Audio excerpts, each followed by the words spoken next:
Hello friends, இன்றைக்கி இந்த வீடியோவில் நம்ம தமிழில் பேசக்கூடிய வாக்கியங்கள்லாம் இருக்குல்ல, அதை அப்படியே நம்ம இங்கிலீஷில் பேசி நம்ம ட்ரை பண்ணலாங்க. இன்றைக்கி வந்து பார்த்திங்கன்னா டெய்லி சென்டென்சஸ் டே 19th வீடியோ. இது வரைக்குமே நம்ம 18 வீடியோ அப்லோட் பண்ணியிருக்கோம். நீங்கள் அதெல்லாம் பார்க்கணும் அப்படின்னா லிங்க் நான் டிஸ்கிரிப்ஷனில் கொடுத்துருக்கேன், செக் பண்ணி பாருங்கள். ஓகேங்க, இன்றைக்கி பார்த்திங்கன்னா நம்ம ஒரு 25 சென்டென்சஸ் பார்க்கலாம். அதுக்கு முன்னாடி உங்கள் எல்லாருக்கும் ரொம்ப பெரிய நன்றிகள். நம்ம சேனல் பார்த்திங்கன்னா 55,000 சப்ஸ்கிரைபர்ஸ் ரீச் பண்ணியிருக்கோம். தேங்க்யூ ஸோ மச்சுங்க. ஓகே, இன்றைக்கி நம்ம பார்க்க போகிற ஃபஸ்ட்டு சென்டென்ஸ் என்ன அப்படின்னா, இது நல்ல யோசனை. இது நல்ல யோசனை. நமக்கு ஒருத்தங்க ஐடியா கொடுத்துருப்பாங்க, நம்ம சொல்லுவோம் நல்லா இருக்குது, அந்த ஐடியா நல்லா இருக்குது, நல்ல யோசனை அப்படின்னு சொல்லுவோம்ல. எப்படி சொல்லலாம்? அது என் கூட சேர்ந்து நீங்களும் ட்ரை பண்ணிட்டே வாங்க, ரொம்ப ஈஸியாக உங்களுக்கு புரியுங்க. எப்படி சொல்லலாம் இது நல்ல யோசனை? சிம்பிள் தாங்க. It is good idea. இது நம்ம இட்ஸ் குட் ஐடியா அப்படின்னு நம்ம சொல்லலாங்க. நெக்ஸ்ட் ஒன், நீ வருவியா? நாளைக்கு எல்லாருமே வெளில போவோம், நீ வருவியா அப்படின்னு கேட்போம் பார்த்தீங்களா? எப்படி கேட்கலாம்? அது சிம்பிள் தாங்க. Will you come? Will you come? என் கூட சேர்ந்து சொல்லுங்கள். Will you come? நீ வருவியா? நெக்ஸ்ட் ஒன், நான் சொல்கிறத நீ செய். நான் சொல்கிறத நீ செய். எப்படி சொல்லலாம்? எல்லாமே சிம்பிளாக தாங்க இருக்கும். ட்ரை பண்ணுங்கள் என் கூட சேர்ந்து. You do what I say. You do அப்படின்னா நீ செய். வாட் ஐ சே அப்படின்னா நான் சொல்கிறத நீ செய் அப்படிங்கிறதுக்கு you do what I say. Next one, உணவு தீர்ந்து விட்டது. இப்போ நம்ம ஒரு ஃபங்க்ஷனுக்கு போவோம், சாப்பாடு முடிஞ்சிருக்கும். உணவு தீர்ந்து விட்டது, சாப்பாடு முடிஞ்சு விட்டுச்சுன்னு சொல்லுவாங்க பார்த்தீங்களா? உணவு தீர்ந்து விட்டது எப்படி சொல்லலாம் இங்கிலீஷில்? சிம்பிள் தாங்க. என் கூட சேர்ந்து ட்ரை பண்ணுங்கள். The food has run out. The food has run out. உணவு தீர்ந்து விட்டது. நெக்ஸ்ட் ஒன், அதுவே பாருங்களேன், பெட்ரோல் தீர்ந்து விட்டது. நம்ம பைக்கில் போவோம், பெட்ரோல் காலி ஆயிரும். பெட்ரோல் தீர்ந்து விட்டது அப்படின்னு நம்ம சொல்லுவோம் பார்த்தீங்களா? எப்படி சொல்லலாம் இங்கிலீஷில்? அதே தான், சிம்பிள் தான். இதுக்கு முன்னாடி நம்ம உணவு தீர்ந்து விட்டதுன்னு சொன்னோம் பார்த்தீங்களா? அதே மாதிரி தான் இந்த இடத்துலையும் வேர்ட் நம்ம யூஸ் பண்ண போகிறோம். எப்படி சொல்லலாம்? சிம்பிள் தாங்க. த petrol has run out. The petrol has run out. Petrol தீர்ந்து விட்டது. நெக்ஸ்ட் ஒன், உடனே போ. உடனே போ, தாமதிக்காமல் உடனே போ. எப்படி சொல்லலாம்? கோ இம்மீடியட்லி. உடனே போ. நெக்ஸ்ட் ஒன், அதிகம் எதிர்பார்க்காதே. ரொம்ப எதிர்பார்க்காதப்பா அப்படின்னு சொல்லுவோம்ல, அதிகம் எதிர்பார்க்காதே. என் கூட சேர்ந்து ட்ரை பண்ணுங்கள். சிம்பிள் தாங்க. Don't expect much. Don't expect much. அதிகம் எதிர்பார்க்காதே. நெக்ஸ்ட் ஒன், எனக்கு அடிக்கடி தெரிவி. எனக்கு அடிக்கடி தெரிவி. இப்போ நம்ம பசங்களாக இருக்கும்போது வெளியூருக்கு போவோம், அப்போ அம்மா அப்பா சொல்லுவாங்க, அடிக்கடி எனக்கு ஃபோன் பண்ணு, அடிக்கடி என்ன பண்ணுறேன்னு சொல்லு, அடிக்கடி எனக்கு தெரிவி அப்படின்னு சொல்லுவாங்கள்ல. அதுக்கு எப்படி இங்கிலீஷில் சொல்லலாம்? நான் சொல்ல நீங்களும் என் கூட சேர்ந்து ட்ரை பண்ணுங்கள். ஓகேங்களா? ஓகே.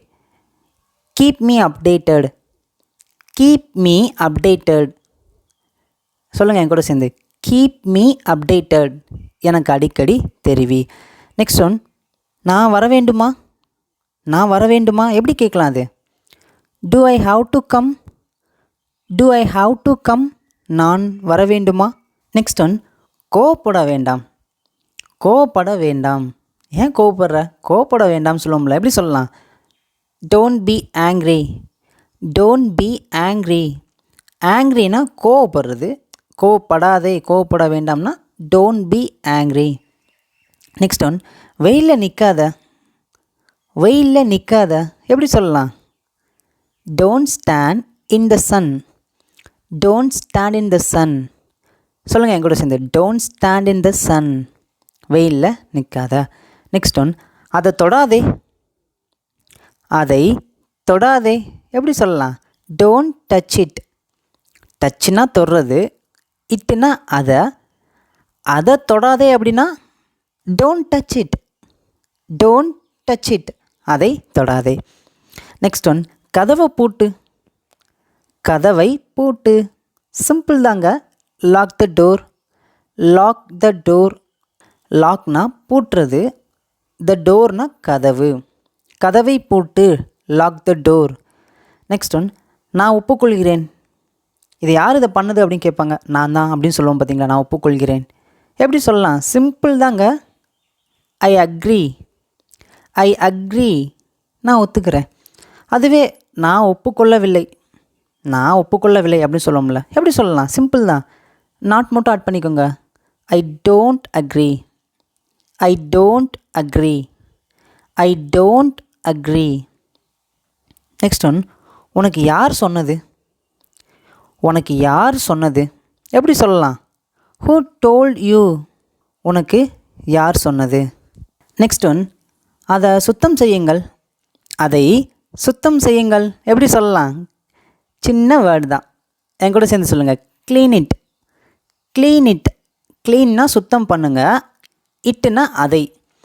Clean it. அதை சுத்தம் பண்ணுங்கள், சுத்தம் செய்யுங்கள், எப்படினாலும் சொல்லிக்கலாம். நெக்ஸ்ட் ஒன், நீ இப்போ போகலாம். ஏன் இங்கே நிற்கிற? நீ இப்போ போகலாம் அப்படின்னு சொல்லுவாங்கள்ல. நீ இப்போ போகலாம், எப்படி சொல்லலாம்? You may go now. You may go now. என் கூட சேர்ந்து சொல்லுங்கள். You may go now. நீ இப்போ போகலாம். நெக்ஸ்ட் ஒன், என்னை நினச்சிப்பார். என்னை நினைத்துப்பார், எப்படி சொல்லலாம்? இதுவும் சிம்பிள் தான். Think about me. Think about me. என்னை நினைத்துப்பார், என்னை நினைச்சுப்பார் அப்படிங்கிறதுக்கு think about me. Think about me. Next one, உனக்கு எப்படி தெரியும்? உனக்கு எப்படி தெரியும், எப்படி சொல்லலாம்? இது நம்ம அடிக்கடி கேட்போம். How do you know? How do you know? என் கூட சேர்ந்து சொல்லுங்கள். How do you know? உனக்கு எப்படி தெரியும்? நெக்ஸ்ட் ஒன், நீ என்ன சொல்கிற? எனக்கு புரியல, நீ என்ன சொல்கிற? நீ என்ன சொல்கிற அப்படிங்கிறதுக்கு எப்படி சொல்லலாம்? What do you say?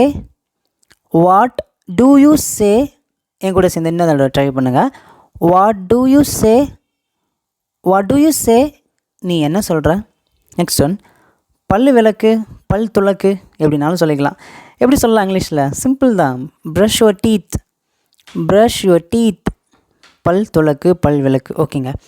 Next one, ஒழுங்காக நில்லு. ஆடாமல் ஒழுங்காக நில்லு அப்படின்னு சொல்லுவாங்கள்ல, எப்படி சொல்லலாம் அது இங்கிலீஷில்? Stand properly. Stand properly. ஒழுங்காக நில்லு. நெக்ஸ்ட் ஒன், உனக்கு என்ன நடந்தது? ஏன் இப்படி இருக்க? உனக்கு என்ன நடந்துச்சு அப்படின்னு கேட்போம்ல, எப்படி கேட்கலாம் இங்கிலீஷில்? What happen to you? What happen to you? Next one, இது என்ன? ஏதோ ஒன்று புதுசாக இருக்கும், இது என்னதுன்னு கேட்போம்ல, இது என்ன அப்படிங்கிறதுக்கு எப்படி இங்கிலீஷில் கேட்கலாம்? What is this? What is this? ஓகேங்க. ஃபைனலாக உங்களுக்கு ஒரு சின்ன ஹோம்ஒர்க் கொடுக்குறேன். நான் படிக்க வேண்டும்.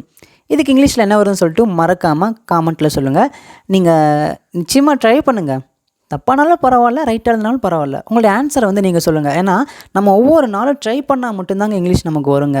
இங்கிலீஷ் அப்படிங்கிறது ரொம்ப ஈஸி தான், கஷ்டமானது ஒன்றுமே கிடையாது. ஒவ்வொரு நாள் நம்ம ட்ரை பண்ணி பேசி பழகிட்டோம் அப்படின்னா, அதை புரிஞ்சுக்கிட்டோம் அப்படின்னா நம்ம லைஃப்பில் அதை ஆட்டோமேட்டிக்காக அப்ளை ஆயிருங்க. அதுக்கப்புறம் நம்மளால் ஈஸியாக பேச முடியும், எழுத முடியும், புரிஞ்சுக்கிட முடியும், எல்லாமே பண்ண முடியுங்க. ஓகேங்க. இந்த வீடியோ பிடிச்சிருந்துச்சுன்னா லைக் பண்ணிக்கோங்க. சேனலை சப்ஸ்கிரைப் பண்ணலைன்னா சப்ஸ்கிரைப் பண்ணிட்டு பாருங்கள். தேங்க்யூ.